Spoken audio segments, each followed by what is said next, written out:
హరహర మహాదేవ రక్ష రక్ష భైరవ విధాత టీవీ ప్రేక్షకులందరూ సుఖ సంతోషాలతో ఉండాలని మనస్ఫూర్తిగా ప్రార్థిస్తూ మీ విశ్వసాయి గురూజీ. ముందుగా అందరికీ భోగి, సంక్రాంతి, కనుమ శుభాకాంక్షలు. అందరూ కూడా ఈ సంక్రాంతికి చక్కగా సంబరాలు చేసుకొని ఆనందంగా గడపాలని, అందరి జీవితంలో కూడా సంక్రాంతి కాంతి మీ అందరి జీవితాల్లో వెలుగు నింపాలని, మంచి జరగాలని మనస్ఫూర్తిగా కాలభైరవుని ప్రార్థిస్తున్నాను. ముందుగా మన వీడియోలన్నీ మీకు నచ్చుతాయని భావిస్తాను. మీరందరూ ఒక లైక్ చేసి నన్ను ప్రోత్సహించండి. అలాగే ఎవరైనా మన ఛానల్ సబ్స్క్రైబ్ చేయకపోతే సబ్స్క్రైబ్ చేసుకోండి. 10 మందికి షేర్ చేసి మంచిని పంచండి. మరి ఈ రాశి ఫలాల్లోకి వెళ్ళే ముందు మన శక్తిపీఠంలో జరిగేటువంటి కార్యక్రమం మీకు వివరిస్తాను. జనవరి 18 ఆదివారం పుష్య అమావాస్య, అంటే మౌని అమావాస్య అంటారు. ఆ రోజు అత్యంత విశేషమైనటువంటి రోజు.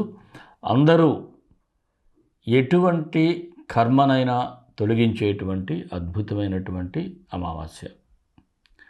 అటువంటి అమావాస్య నాడు మనం ఎప్పటిలాగే రాజశ్యామల సహిత కాళభైరవ హోమాన్ని జరుపుకుంటాం. ఈ హోమంలో ప్రత్యక్షంగా కానీ పరోక్షంగా కానీ ఎవరైనా పాల్గొన్నట్లయితే వారందరికీ రుణబాధలున్నా, శత్రుబాధలున్నా, లేదా జ్ఞానానికి సంబంధించి అంటే విద్యకు సంబంధించి బిడ్డలకి ఇబ్బందులున్నా అన్నీ కూడా తొలగిపోయేటువంటి పరిస్థితి ఉంటుంది. మీరు ప్రత్యక్షంగా పాల్గొనవచ్చు, పరోక్షంగా పాల్గొనవచ్చు. అలాగే అన్నప్రసాద సేవ కూడా ఉంటుంది. మీ అందరికీ తెలిసిందే. ఈ హోమంలో పాల్గొన్న వారికి మీ యొక్క గోత్రనామాల వీడియోని పంపిస్తున్నాం. ప్రసాదాలకు కూడా అందరికీ అందజేయడం జరుగుతుంది. ఈ క్రింద స్క్రీన్ మీద స్క్రోల్ అవుతున్నటువంటి నెంబర్కి అమావాస్యను మీరు టైప్ చేసి పెట్టినట్లయితే వివరాలు తెలియజేయబడతాయి. అలాగే మరొక విశేషం ఏమిటి అంటే, ఈ జనవరి 19 నుంచి 27 వరకు రాజశ్యామలాదేవి గుప్త నవరాత్రులు జరుగుతాయి. ఈ గుప్త నవరాత్రుల కాలంలో మనం ఇక్కడ మన దేవాలయంలో రాజశ్యామలాదేవిని ప్రతిష్ఠ చేసుకున్నాం. మీ అందరికీ తెలిసిందే. ఈ రాజశ్యామలాదేవిని ఉదయం 7:30 నుంచి 11 గంటల వరకు దర్శనం ఉంటుంది. అలాగే ప్రతినిత్యం కూడా హోమం కూడా అమ్మవారిది ఉంటుంది.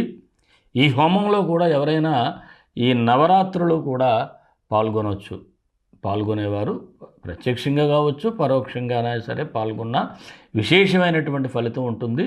వీరు కూడా గుప్త నవరాత్రులు లేదంటే రాజశ్యామలాదేవి అని టైప్ చేసి మనకి ఈ క్రింది స్క్రోల్ అవుతున్నటువంటి వాట్సాప్ నెంబర్కి పెట్టినట్లయితే దీని తాలూకు వివరాలు కూడా తెలియచేయబడతాయి.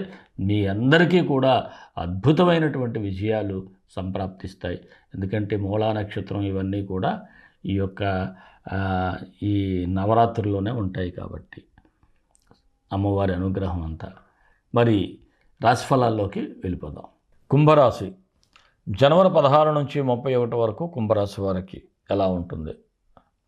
వ్యయస్థానంలో 4 గ్రహాల సంచారం వలన మీకు కాస్త మిశ్రమ ఫలితాలే కనిపిస్తూ ఉన్నాయి. ఈ పక్షం రోజులు కూడా మీరు ఏదైనా ఒక కొత్త విషయాన్ని నేర్చుకోవడం మీద దృష్టి పెట్టడం చాలా మంచిది. దీనివలన ఏమవుతుందంటే భవిష్యత్తులో కొన్ని మార్పులు రాబోతున్నాయి. వాటికి ఈ నేర్చుకోవటం అనేది ఉంది చూసారా, అది చాలా బాగుంటుంది.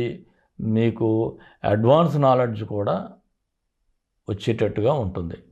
అలాగే దీర్ఘకాలిక ప్రణాళికలపైన కూడా ఎక్కువగా దృష్టి పెట్టడం జరుగుతుంది. మీరు ఒక్కొక్కసారి పరిస్థితి కూడా చేయి దాటిపోతుంది అని అనిపించినప్పుడు సరైనటువంటి ఆలోచనతో మీరు దాన్ని సెట్ చేసుకుంటారు. అందువలన ఎటువంటి భయం అయితే అక్కర్లేదు. ఆర్థికంగా చూస్తే కాస్త అప్ అండ్ డౌన్స్ అయితే కనిపిస్తూ ఉన్నాయి. ఏదైనా డబ్బు ఉన్నప్పుడే పొదుపు చేయటం చాలా మంచిది. లేదంటే చేతులు గాలిన తర్వాత ఆకులు పట్టుకునే ఉపయోగం లేదు. అలాగే కొంతమంది వ్యక్తుల యొక్క మాటలు విని కూడా కొంత నష్టపోయేటువంటి సూచనలు ఉన్నాయి. కొద్దిగా స్నేహితులైనా ఎవరైనా సరే జాగ్రత్తగా ఉండండి. ఇక స్థిరాస్తి వ్యవహారాలు కూడా జాగ్రత్తగా వ్యవహరించాలి. లేకుంటే ఉన్నవాటిని కూడా కోల్పోయేటువంటి సూచనలు అయితే కనిపిస్తూ ఉన్నాయి. గృహ నిర్మాణ ప్రయత్నాల్లో మాత్రం ఏదైనా ప్లాన్ అప్రూవల్స్కి అవి పెడితే కొద్దిగా లేట్ అయితే సూచనలు ఉన్నాయి. రుణ ఒత్తిడి అయితే పెరుగుతుంది. కొత్త రుణ ప్రయత్నాలు అయితే చేయమాకండి. ఎందుకంటే ఉన్న రుణాలే తీర్చలేని స్థితిలో ఉంటారు. మళ్ళీ కొత్త రుణాల కోసం ప్రయత్నం చేయకండి. కోర్టు వ్యవహారాలు ఏమైనా ఉంటే ప్రస్తుతానికి వాయిదాలు అడగటమే బెటరు. అంత అనుకూలంగా లేదు. విదేశీ ప్రయత్నాలు చేసేవారికైతే శుభ ఫలితాలే ఉంటాయి. వివాహ ప్రయత్నాలు అయితే అంత సానుకూలంగా లేవు. నిరుద్యోగులకైతే అవకాశాలు చాలా తక్కువగా కనిపిస్తూ ఉన్నాయి. రాజకీయ రంగం వారికైతే చాలా విలువైన సమయంగానే చెప్పాలి. అలాగే ఇప్పుడు ప్రత్యర్థులెవరో మిత్రులెవరో కూడా తెలుసుకోలేని పరిస్థితులు అయితే ఉంటాయి. ప్రజల్లో మీ యొక్క పేరు ప్రఖ్యాతులు ఉండేటట్టుగా మీ ఆలోచన కానీ అలాగే వారితో ప్రజలతో మీరు మమేకమయ్యేటట్టుగా ఉంటే మంచిది. ఇక ఉద్యోగస్తులకైతే సాధారణంగా ఉంది. ఏదైనా అదనపు బాధ్యతలు తీసుకునే వారికి పని ఒత్తిడి అయితే ఎక్కువగా కనిపిస్తూ ఉంది. అలాగే మీకు సహాయం చేస్తామని చెప్పినటువంటి సహ ఉద్యోగులు కూడా హ్యాండ్ ఇచ్చేటువంటి సూచనలు ఉన్నాయి. ఇక వ్యాపారస్తులకైతే స్టాక్ మెయింటైన్ చేయటం కోసం అధికంగా ఖర్చు చేయటం, దానివలన ఆర్థికంగా ఒడిదుడుకులు ఎదుర్కోవాల్సి వస్తుంది. వ్యాపారానికి సంబంధించి మీరు తీసుకున్న నిర్ణయాలు కూడా కొంత నష్టాలు తీసుకొస్తాయి. అందువలన వ్యాపారస్తులు మాత్రం చాలా జాగ్రత్తగా ఉండాలి, చాలా జాగ్రత్తగా ఆలోచించాలి. అలాగే జాయింట్ బిజినెస్ చేసేవారికి కూడా మాట పట్టింపులు అయితే ఉంటాయి, జాగ్రత్తగా ఉండాలి. షేర్ మార్కెట్ అయితే మాత్రం అనుకూలంగా లేదు. చిరు వ్యాపారస్తుడికి యాజ్ ఇట్ ఈజ్గా ఉంది. ఇక కళాకారులకి టీవీ, సినీ, ఇతర స్టేజ్ కళాకారులకు కూడా ఒక్కొక్కసారి అవకాశాలు వచ్చినట్టే ఉండి ఆ ప్రోగ్రామ్స్ మిస్ అవ్వటం అలాంటివి కూడా జరుగుతూ ఉంటాయి. ఆరోగ్యపరంగా జాగ్రత్తగా ఉండాలి. మానసిక అలసట అయితే ఉంటుంది, నిద్ర అయితే సరిగ్గా ఉండకపోవటం అని జరుగుతూ ఉంటాయి. విద్యార్థులైతే మీలో లేజీనెస్సే మీకు ప్రధాన శత్రువుగా ఉంటుంది. రాబోయే పరీక్షలకు ఇప్పటి నుంచే మీరు సిద్ధపడితే పర్వాలేదు, లేకపోతే దగ్గర చేసి ఏదో చదివేద్దాం అనుకుంటే మాత్రం చాలా నష్టపోతారు. ప్రేమికులకైతే అంత సానుకూలంగా లేదు. ఈ రాశి వారికి అనుకూలమైన తేదీలు 16, 21, 26. నిదానంగా ఉండాల్సిన తేదీలు 19, 24, 28, 30. మరి కుంభరాశి వారికి మరిన్ని మంచి ఫలితాల కోసం విశ్వగురు సక్సెస్ మంత్రాలు పఠించండి, విజయాలు సాధించండి. ఈ రాశివారు నవగ్రహ స్తోత్రం చదువుకుంటే సరిపోతుంది. ఆదిత్యాయ చ సోమాయ మంగళాయ బుధాయ చ గురు శుక్ర శనిభ్యచ్చ రాహవే కేతవే నమః. ఈ మంత్రాన్ని డిస్క్రిప్షన్లో ఇస్తాను. చక్కగా ఉదయం 18 సార్లు, మరి ప్రదోష వేళలో 18 సార్లు చదవండి. అంతా మీకు మేలు జరుగుతుంది. ఇంకా ఇబ్బందులు అయితే ఉంటాయి. దానికి ఏమిటంటే మీరు మన పీఠంలో పరోక్షంగా జరిగేటువంటి హోమ కార్యక్రమాల్లో మీరు పాల్గొన్నట్లయితే మీకు అన్ని విధాలుగా కూడా మీకు బెటర్ రిజల్ట్స్ అయితే వస్తాయి.